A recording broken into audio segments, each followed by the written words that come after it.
আসসালামু আলাইকুম। আমরা আজকে আমাদের দ্বিতীয় ক্লাসটি শুরু করছি।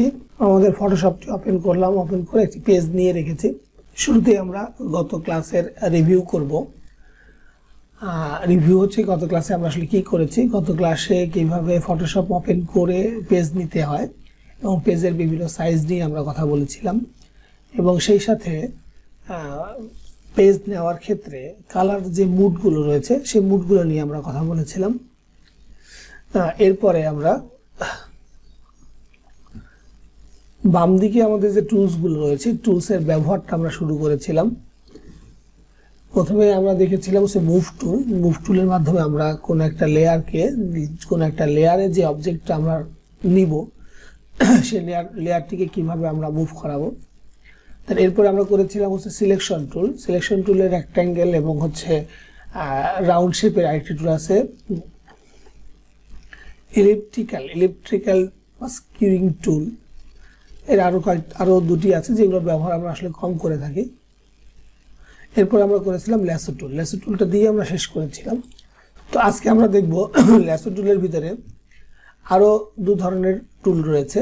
ল্যাসো টুলের আরও দুটা অপশন রয়েছে, সেগুলো কি এবং কিভাবে কাজ করে, এবং পর্যায়ক্রমে পরবর্তী টুলগুলো আমরা দেখব। তো শুরুতে আমরা একটি ইমেজ ওপেন করে নিচ্ছি।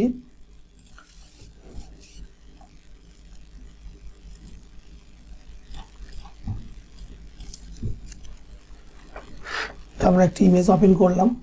এই ইমেজটিকে কন্ট্রোল এ দিয়ে অল সিলেক্ট করে কন্ট্রোল সি তে কপি করে আমি আমার প্রথম পেজটিতে কন্ট্রোল ভি চেপে পেস্ট করে নিলাম।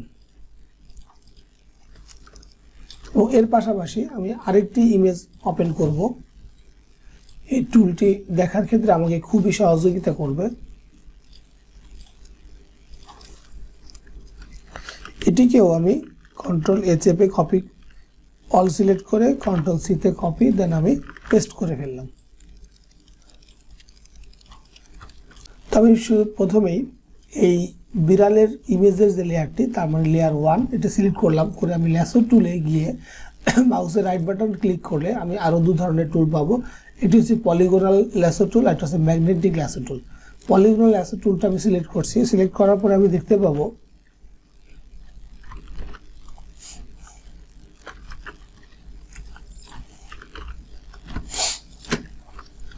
যে এটি ল্যাসোর মতো আঁকাবাঁকা হয়ে যাচ্ছে না।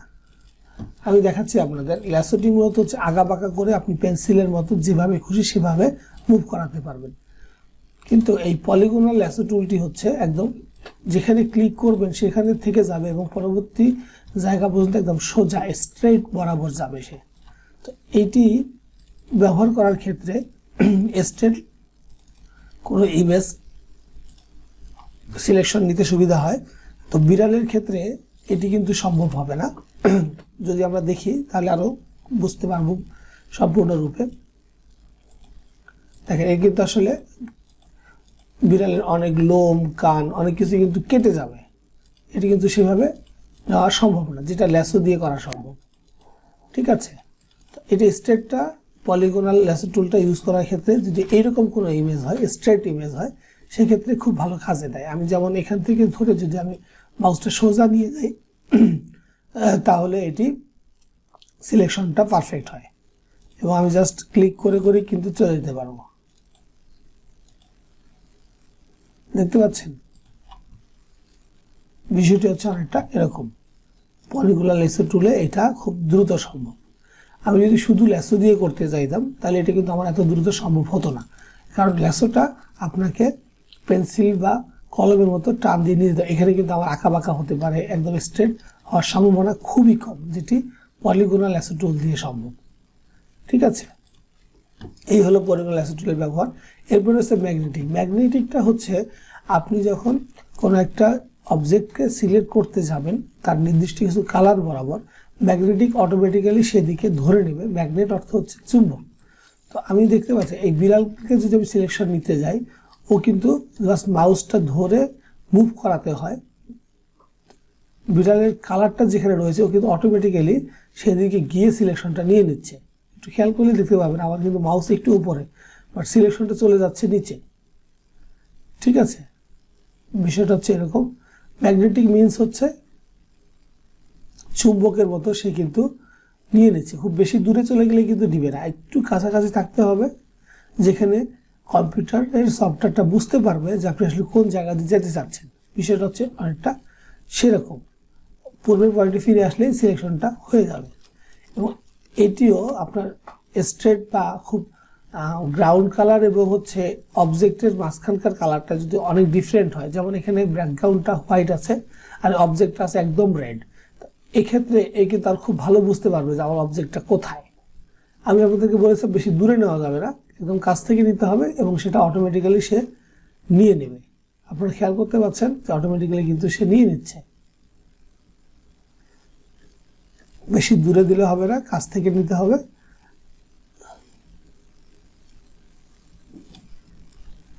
এই কাজটি যদি আমি ল্যাসো টুল, শুধুমাত্র যে ল্যাসো টুলটা সেটা দিয়ে করতাম তাহলে কিন্তু সম্ভব না, কারণ ল্যাসো টুলটা হচ্ছে একটু আঁকা বাঁকা হয়ে যাবে, আর ম্যাগনেটিক হচ্ছে আপনি পাশ দিয়ে যান ও অটোমেটিক্যালি কিন্তু ওই কোণা বরাবরটা নিয়ে নিচ্ছে।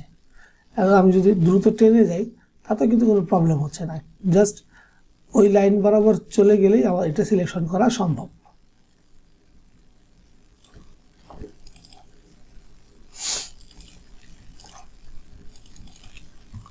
ওকে, এই হচ্ছে আমাদের ম্যাগনেটিক ল্যাসো টুল। এরপর রয়েছে ম্যাজিক টুল। ম্যাজিক টুলটা হচ্ছে আমি যে কালারটার উপরে ক্লিক করব এই লেয়ারে থাকা অবস্থায় সে ওই কালারটা যত দূর পর্যন্ত রয়েছে সেই দূর পর্যন্ত সে অটোমেটিকলি সিলেকশন নিয়ে নেবে। দেখেন এখানে আমি ক্লিক করেছি এইটুকু জায়গায় অনেকটা হোয়াইটের কাছাকাছি, অফ হোয়াইট, এটা সিলেকশন নিয়েছে, এখানে একটু ডিপ রয়েছে সে কিন্তু নেয়নি। ঠিক আছে, এভাবে এটা সিলেকশন নিয়ে কাজ করা সম্ভব।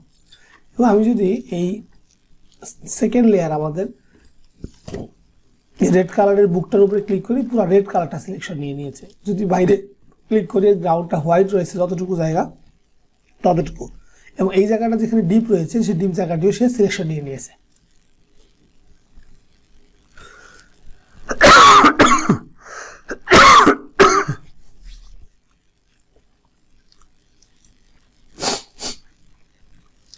ম্যাজিক টুলের আরেকটি অপশন হচ্ছে quick selection tool. Quick selection টুলটা হচ্ছে আপনি যে কালারটি সিলেক্ট করতে চান সেই কালারের উপরে ক্লিক করে মাউস ড্র্যাগ করলে সে পুরো কালারটা নিয়ে নেবে, যদি এরকম সলিড কালার হয়। আর যদি এরকম বিড়ালের মতো বিভিন্ন মাল্টি কালার টাইপের হয় সেক্ষেত্রে আপনাকে ক্লিক করে মাউস ধীরে ধীরে ওর কর্নার পর্যন্ত মুভ করাতে হবে, তাহলে ও সিলেকশনগুলো নিতে থাকবে। এখন এক্ষেত্রে বিড়ালের ক্ষেত্রে আমরা বিড়ালের লেয়ারটি সিলেক্ট করিনি, সিলেক্ট করলাম। এখন আমি বিড়ালের কান থেকে আমি যদি সিলেকশনটা নেওয়া শুরু করি, দেখেন ও কিন্তু বিড়ালের বডিটা সিলেকশন নিয়ে নিচ্ছে, আমি ওর কর্নার পর্যন্ত যাওয়ার আগেই কিন্তু সে কালারটা নিয়ে নিচ্ছে। এখন দেখেন একটু বাইরেও চলে গিয়েছে সিলেকশনটা, কেন চলে গেল?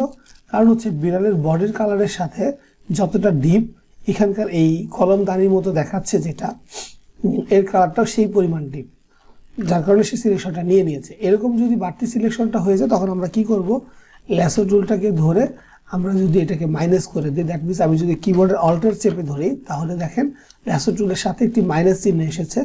আমি মাইনাসটাকে এভাবে ড্র্যাগ করে দিয়ে আমি এতটুকু বাইরে মুভ করালে ও মাইনাস হয়ে যাবে, দ্যাট মিনস সিলেকশনটা ডিসিলেক্ট হয়ে গেল, আমার যতটুকু প্রয়োজন আমি ততটুকু সিলেকশনটা নিতে পারলাম।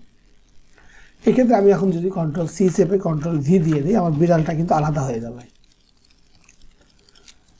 ঠিক আছে, তবে এক্ষেত্রে আপনাদেরকে বলে রাখি এই সিলেকশনগুলো নিয়ে কাজ করার ক্ষেত্রে দেখবেন আপনি একদম স্মুথলি পারফেক্ট হবে না। পারফেক্ট কাজটা করার জন্য কি করতে হবে সেটা আমরা পর্যায়ক্রমে দেখব। তো আমি এখন আপনাদের শর্টকাট কিছু সিলেকশন টুল দেখাচ্ছি। ঠিক আছে, ওকে।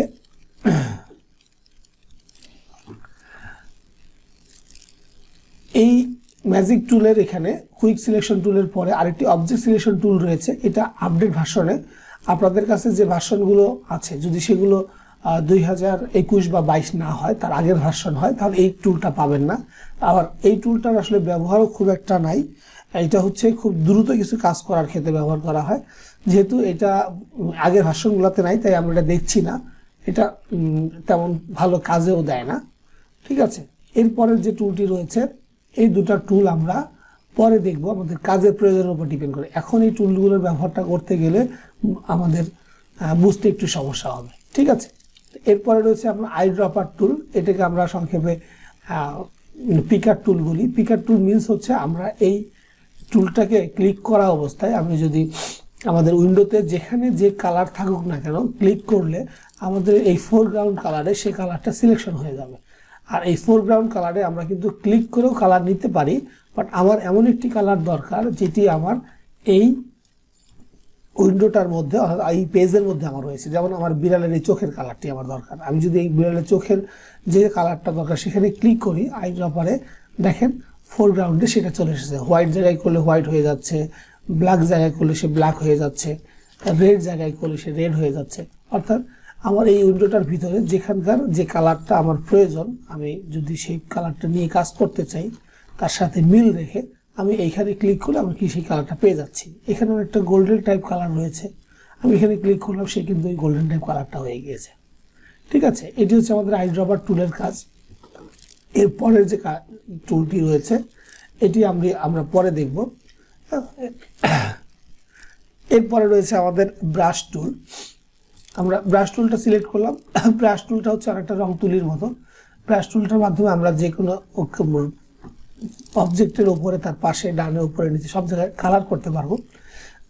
এখন আমি 3 নম্বর লেয়ার টপ করে দিচ্ছি।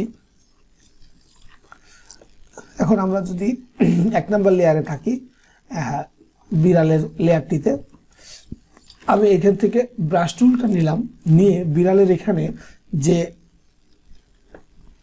কমলা কালারটা রয়েছে সেই কমলা কালারটা আমরা সিলেক্ট করতে চাই। তাহলে কি করব, আই ড্রপার টুলে গিয়ে এই কমলা কালারের উপর ক্লিক করলাম, আমার এই ফোরগ্রাউন্ডে কমলা বা অরেঞ্জ কালারটা চলে আসলো। আমি এখন ব্রাশ টুলটা নিলাম, নেওয়ার পরে আমি যদি এখন এই ইমেজের উপরে মাউসটি ডার্ক করি, সেই কমলা কালারটা কিন্তু হয়ে যাচ্ছে, এটা ব্রাশ টুলের মাধ্যমে, ঠিক আছে। এখন এই ব্রাশ টুলটা ছোট বা বড় করতে পারবো। কিবোর্ডের পি এর পাশে আপনি দেখেন থার্ড ব্র্যাকেট শুরু এবং থার্ড ব্র্যাকেট শেষ, এটি দুটি কি আছে পি এর পাশে অথবা ইন্টারের পাশে। আপনি যখন কিবোর্ডের থার্ড ব্র্যাকেট শুরু যেটা চাপবেন, এই ব্রাশের শেপটা ছোট হতে থাকবে, চিকন হতে থাকবে, ঠিক আছে। আর যখন আপনি থার্ড ব্র্যাকেট শেষ যেটা চাপবেন, এটা কিন্তু বড় হবে। আপনি যত বড় করতেছেন বড় করতে পারবেন, ঠিক আছে, বড় করতে পারবেন। এবং দেখেন এই ব্রাশ টুলের সাইডটা কিন্তু ব্লার। এটার জন্য যেটা হয়, আমরা মাউসের রাইট বাটন যদি ক্লিক করি, এখানে সাইজটা পাবেন, যে সাইজটা মূলত থার্ড ব্র্যাকেট শুরু এবং শেষের উপর ডিপেন্ড করছে, ঠিক আছে। আপনি এখানেও যদি বাড়িয়ে নেন, এখানে বড় হয়ে যাবে, ছোট করলে ছোট হবে, ঠিক আছে। দেখতে পাচ্ছেন আমরা এরকম একটা জায়গায় রাখলাম, কিন্তু আমরা দেখতে পাচ্ছি যে সাইডটা ব্লার। তো রাইট বাটন ক্লিক করে এই হার্ডনেসটা আমার 0, হার্ডনেসটা একদম 0। আমি যদি এটাকে 100 করে দিই, তাহলে দেখেন ও কিন্তু এখন আর সেই ব্লারটি নেই, একদম হার্ড হয়ে যাচ্ছে, ঠিক আছে, হার্ড হয়ে যাচ্ছে। আমার যতটুকু হার্ডনেস প্রয়োজন আমি ততটুকু হার্ডনেস নিয়ে কাজ করব। যেখানে আমার খুব বেশি একদম ব্লার প্রয়োজন, একদম হার্ডনেস থাকবে না, সেখানে আমি এটা ব্যবহার করব। আমার ডিজাইনের কাজের উপর ডিপেন্ড করে আমি এই ব্রাশ টুলটা ইউজ করব, ঠিক আছে। কিন্তু এখানে এখন একটা বিষয় বলে রাখি, দেখেন আমার কিন্তু এই ইমেজটা নষ্ট হয়ে গেছে। 1 নম্বর লেয়ারে আমার শুধু বিড়ালের ইমেজটি রয়েছিল, আমি যে ব্রাশ টুলের মাধ্যমে কালারগুলো দিয়েছি সবগুলো কালারই কিন্তু বিড়ালের গায়ের উপরে বা ইমেজটার উপরে। এখন এটাকে আবার আনডু করে ব্যাক আসা ছাড়া আর কোনো ওয়ে নাই ঠিক করার। তো আমি এটাকে ব্যাক চলে আসতেছি, তাহলে এটার করণীয় কি সেটি আমরা শিখব। আমি একদম ব্যাক চলে আসলাম। এটি করণীয় হচ্ছে, আমরা যদি এই লেয়ার 1-এর উপরে আরেকটি লেয়ার নেই, এরপর যদি আমি ব্রাশ করি, আমার যে কাজটি একটু আগে করেছিলাম অনেকটা দেখতে সেরকমই হবে, খেয়াল করে দেখেন, তাই না, সেরকমই হবে। আমি আবার হার্ড করে নিচ্ছি, হার্ড করে এখানে কিছু দাগ দিয়েছিলাম, এখানে কিছু দিয়েছিলাম, একই রকম হয়ে যাচ্ছে, কিন্তু আমার ইমেজটি নষ্ট হয়নি। কেন? কারণ এই কালারটি আমি দিয়েছি আরেকটা লেয়ারে, অর্থাৎ লেয়ার 4-এ। আমি অফ করে দিই, আমার ইমেজটা কিন্তু ঠিকই আছে। লেয়ার অন করে দিলাম। এইভাবে আপনি ব্রাশ টুলের মাধ্যমে কালার করতে পারবেন। তবে নতুন একটা লেয়ার নিয়ে যদি আমরা কাজটা করি, তাহলে কি হবে, আমার এই লেয়ারটি নষ্ট হবে না, আমি আমার মতো করে কাজ করতে পারবো, ঠিক আছে। আর লেয়ারটি আমি কিভাবে নিচ্ছি, লেয়ারটা আমি নিচ্ছি মূলত ডিলিট বাটনটা আছে এখানে, যেটা দেখবেন লেয়ার অপশনে, এখানকার লেয়ার অপশনে। আর এই লেয়ার অপশনটা যদি আপনার না থাকে, আপনি উইন্ডোতে ক্লিক করে লেয়ারে ক্লিক করলেই লেয়ার অপশনটা পাবেন। একবার ক্লিক করলে হাইড হয়ে গেল, এখান থেকে আরেকবার ক্লিক করবেন, দেন এটা অন হয়ে যাবে। ঠিক আছে, এখন এই লেয়ারটির ডিলিট আছে নিচের দিকে, তার পাশে দেখবেন আরেকটি আছে যেখানে মাউস ধরলেই দেখাবে ক্রিয়েট নিউ লেয়ার। নিউ লেয়ারে ক্লিক করে আরেকটি লেয়ার তৈরি হয়ে যাবে। এছাড়াও আপনার উইন্ডোর মেনু বারে দেখবেন লেয়ার অপশন আছে, এই লেয়ার অপশনের মধ্যে দেখবেন নিউ লেয়ার থেকে লেয়ার ক্লিক করলে আরেকটি লেয়ার তৈরি হবে এবং এই ডায়াল বক্স আসবে, এই বক্সটা যদি ওকে করে দেন একটা নতুন লেয়ার তৈরি হয়ে গেল, 5 নাম্বার লেয়ার। ঠিক আছে, ধন্যবাদ সবাইকে, আজ এই পর্যন্তই। পরবর্তী ক্লাসে আপনাদের সাথে আবারও দেখা হবে এই শুভকামনায় আজকে শেষ করছি। ধন্যবাদ সবাইকে, আসসালামু আলাইকুম।